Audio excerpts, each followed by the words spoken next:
Hola, curiosas y curiosos de la historia. Geiseris, más conocido como Genserico, fue un longevo rey germano cuyas gestas y proezas ayudaron a que la palabra vandálico tenga las connotaciones tan peyorativas que tiene a día de hoy. En los cerca de 50 años que ostentó su liderazgo sobre los vándalos, asdingos y silingos, transformó a su pueblo de tribu errante en el sur de Hispania a indiscutible potencia mediterránea en el norte de África. Y de este archienemigo de Roma hablaremos hoy. Interesante, ¿no? Y si quieres estar al tanto de todos los vídeos que cuelgo cada semana, suscríbete y dale a la campanita. Soy JJ Priego, esto es Historias de la Historia, y aquí se cuenta la historia de otra forma. ¿Quieres saber más? Acompáñame.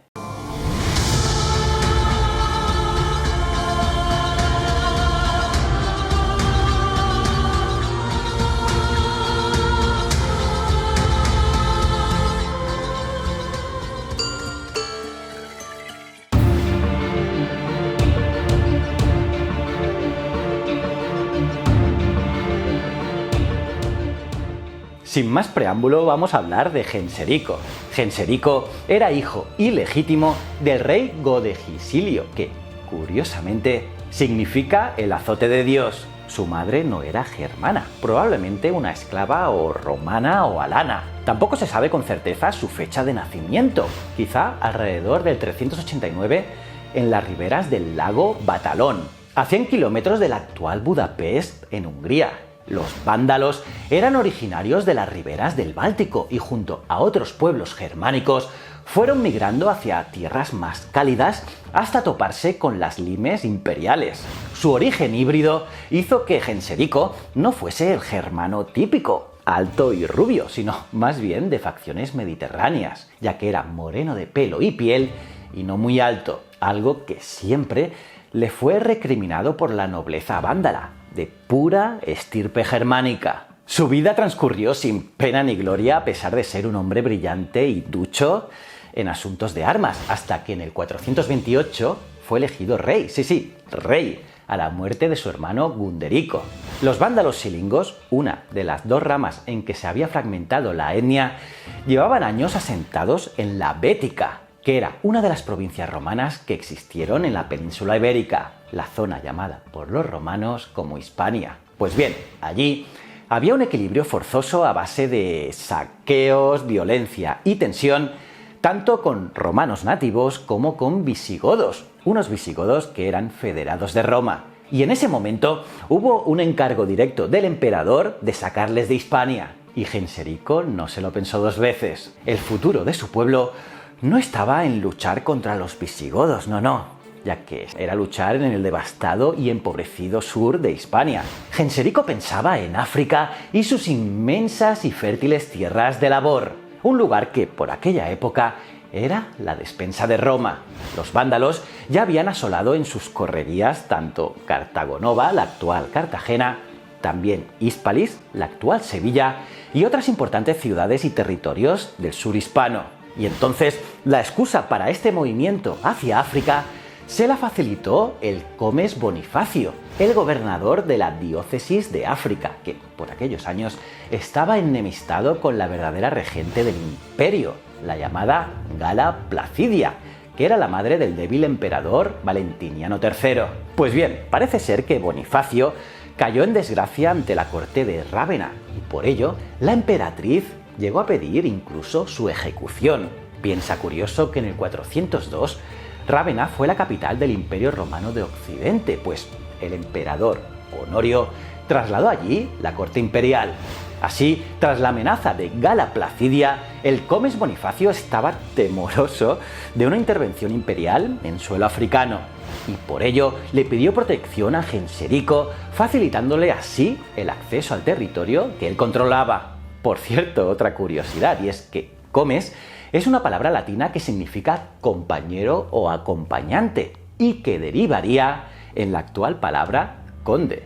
Y otra curiosidad, y es que casi 300 años después, el musulmán Tarik y sus hombres desembarcarían en Hispania con la ayuda de un aristócrata godo inmerso también en un conflicto sucesorio, realizando la misma acción que Bonifacio, pero a la inversa, y con un resultado bastante similar: quedarse allí. Piensa curioso que para ellos la antigua Bética era la tierra de los vándalos, la Vandalucía o Al-Ándalus, pues la V no tiene sonido en árabe y de ahí, curiosamente, puede venir el nombre. Mola, ¿eh? Así pues, en la primavera del 429, Genserico organizó la mayor operación naval no romana de la antigüedad tardía, embarcando a 80.000 personas, de las cuales solo 15.000 eran guerreros. Y lo hicieron en las costas de Cartella, la actual Algeciras, y trasladándolas a las playas de Ceuta. Pero a su llegada allí, Bonifacio le indicó al rey germano que su ayuda ya no era necesaria, tras haber recuperado el favor de la emperatriz. Vaya lío. ¿Y qué pasó? Pues que los vándalos no se tomaron muy bien aquel inesperado cambio de planes e hicieron caso omiso de la misiva de Bonifacio, y así, en muy poco tiempo, ocuparon la Mauritania romana, la actual Marruecos, hasta llegar frente a los fuertes muros de Hippo Regius, es decir, en Hipona, lo que hoy es Annaba en Argelia. Ciudad, por cierto, que resistió 14 meses el asedio vándalo. Y durante este cerco murió el obispo de la ciudad, Aurelio Augustino, más conocido como San Agustín. Pues bien, un año después de tomar la ciudad, el emperador reconoció a Genserico como regente de la diócesis y le concedió el título de Rex Vandalorum et Alanorum. Piensa curioso que la gente que vivía allí estaba hasta las pelotas, ya que en realidad la población estaba muy pero que muy cansada de sus amos romanos a los que no conocían, y también de las algaradas de los bárbari del desierto que saqueaban sus tierras. Por cierto, de barbari deriva la palabra berebere. Por lo tanto, a los africanos no les resultó complicado aceptar a unos nuevos amos fuertes y belicosos viviendo una situación tan precaria. Pero la ambición de Genserico no se aplacó con aquella muestra de debilidad imperial, ya que en el 435 el rey llegó a un acuerdo con la corte de Rávena para incluir Numidia en su territorio y ser después reconocido como foederati, es decir, federado de Roma en África. Pero tampoco fue suficiente. Y es que en el 439, solo 4 años después de todo aquello, Genserico toma Cartago, sí, Cartago, y lo hizo sin ningún motivo aparente, ni aviso previo, ni nada. Y allí se incauta de la flota imperial que allí permanecía amarrada. Y claro, todo esto supuso un grave contratiempo a la ya deteriorada armada romana y truncó el equilibrio de poderes en el Mediterráneo occidental. Y en poco tiempo los vándalos aprendieron el oficio del mar y le arrebataron a Roma también las islas de Córcega, Cerdeña, Sicilia y las Baleares. Alucina mandarinas. Además, esto supuso el corte de suministro de cereal africano a la urbe, que a partir del 439 tuvo que comprárselo al nuevo señor de la feraz provincia de África. Pero la osadía de Genserico no tenía tope, ya que en el 455 fue asesinado Valentiniano III, y con dicho magnicidio, el rey vándalo consideró vencido su pacto con el finado, y fletó sus naves rumbo a Roma. El nuevo emperador, un aristócrata usurpador llamado Petronio Máximo, fue linchado por el propio pueblo cuando huía del Palatino cargado de tesoros ante la inminencia del ataque vándalo. Vaya tela, ¿eh? 3 días después de este hecho, el 22 de abril del 455, los vándalos entraron en Roma y la ciudad fue saqueada durante 2 semanas. El expolio fue tal que llegaron a desmontar el techo de oro del templo de Júpiter y no dejaron en pie ni una obra de arte. Pero ojo, no la destrozaron como hicieron años atrás los godos de Alárico, ya que se llevaron las obras de arte como obsequio para el obispo. Por cierto, si quieres que te hable de los godos de Alárico, pónmelo en los comentarios. Pues bien, en un alarde de soberbia, el Papa León I, el mismo que ya había mediado años atrás con Atila, salió al encuentro de los vándalos y lo hizo inerme y rodeado de su séquito, con intención de negociar con Genserico un armisticio que evitase su entrada en Roma. Pero el sumo pontífice no pudo evitar lo inevitable. León fracasó en su intento de conminar al rey vándalo y solo consiguió que el pueblo no fuese violentado en exceso, tampoco que la ciudad y sus basílicas fuesen incendiadas. Y quizá en este descalabro pontificio comience la leyenda negra de los vándalos. Una leyenda negra fomentada desde entonces por la Iglesia. Por cierto, solo algunos ciudadanos romanos fueron deportados a África.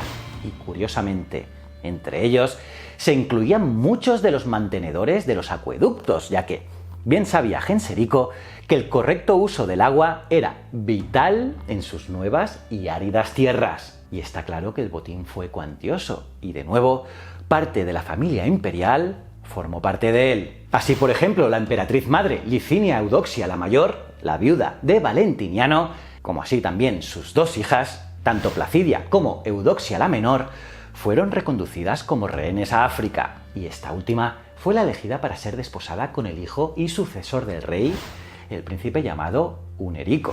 Aquel segundo y concienzudo saqueo de la ciudad eterna supuso una nueva afrenta al moribundo imperio de Occidente y también de su nueva religión universal. Genserico acababa de entrar por la puerta grande en la lista de indeseables del mundo católico romano, y por ello el Imperio de Oriente se propuso vengar dicha afrenta en el año 468. Pero la falta de previsión del general bizantino Basilisco, sumada a una brillante argucia de Genserico, ya que Genserico usó botes incendiarios, echaron a pica a la armada frente al cabo de Bon, muy cerca del actual Túnez, en uno de los mayores desastres navales romanos de la historia. Y esta nueva humillación imperial condujo a uno de los éxitos diplomáticos más notorios del rey vándalo: la firma en el verano del 474 de la paz perpetua con la corte de Constantinopla, por la que el Imperio de Oriente reconoció la soberanía vándala sobre las Islas Baleares,